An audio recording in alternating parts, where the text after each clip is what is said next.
আসসালামু আলাইকুম।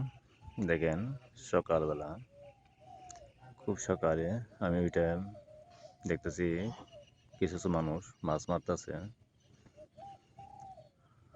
দেখেন, হালকা একটু কুয়াশা কুয়াশা। আসলে প্রচুর পরিমাণ মাছ আছে, তো মানুষ নৌকা নিয়ে মাছ মারতে গেছে। তা সকালবেলা দৃশ্যটা আসলে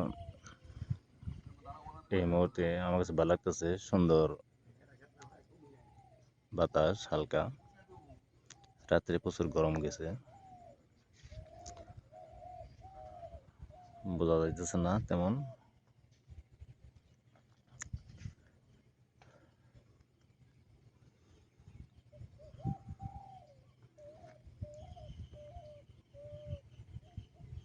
এই জায়গায় মাছ মারা হয় প্রতিদিন প্রচুর পরিমাণ।